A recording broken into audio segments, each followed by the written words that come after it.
Alors, bon, il faut que je précise par rapport à ce qu'on a vu avant. Donc en fait, le script ici, qu'on a mis au point, enfin celui-là ou le précédent qui est le même, hein, on est bien d'accord que il intègre le fait qu'on ouvre une certaine image.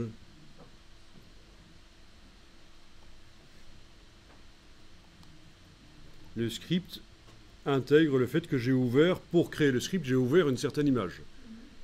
Et j'ai aussi enregistré cette image. Et donc si je joue le script de manière tout à fait normale par la palette des actions ici, avec le bouton de lecture, ben, il ouvre cette image-là.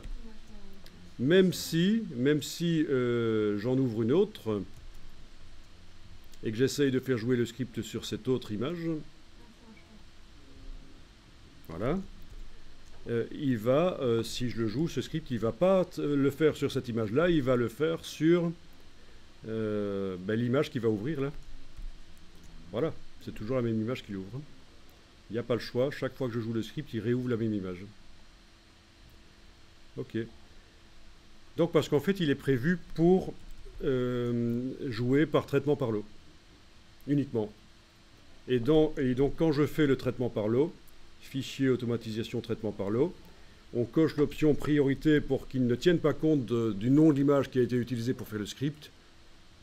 Il va faire le script sur toutes les images du dossier. Et on a aussi coché ceci pour qu'il ne tienne pas compte du nom qu'avait l'image au moment où j'ai enregistré l'image dans le script. Et comme ça, il va donner à chaque image le nom qu'elle avait au moment où il a ouvert les images du dossier, là où on va les chercher dans le dossier à traiter. Est-ce qu'on se fait comprendre? Alors, si je veux jouer ce script sur une image qui est ouverte, je dois en fait décocher certaines fonctionnalités qui sont uniquement prévues pour quand on fait du traitement par lot. Donc l'option ouvrir, là, je la décoche. L'action enregistrée, je la décoche.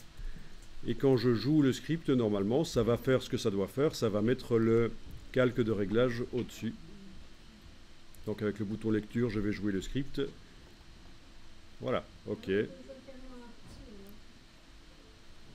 Un raccourci pour le script aussi, oui, on peut aussi double-cliquer sur le script et il y a possibilité de faire un raccourci.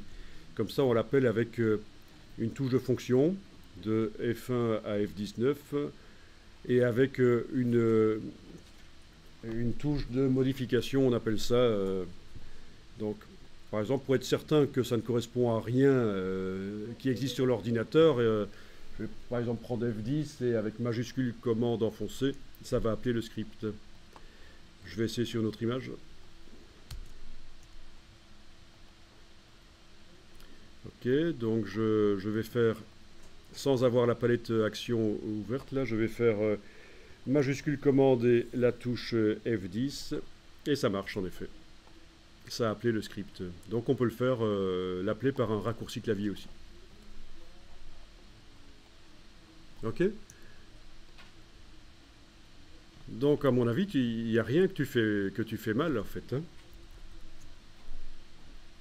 Il y a juste que si tu essayes de jouer le script sur une image ouverte dans Photoshop, il faut désactiver la fonction ouvrir et la fonction enregistrer sous pour ne faire que les trois fonctions ici, sélectionner le calque d'arrière-plan, sélectionner celui du dessus et ajouter un calque de réglage.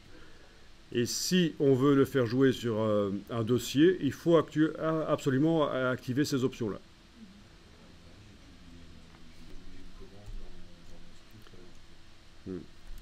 Et elles seront surtout utiles, ces fonctions-là, ouvrir et enregistrer, si on démarre d'images JPEG sans calque, en fait.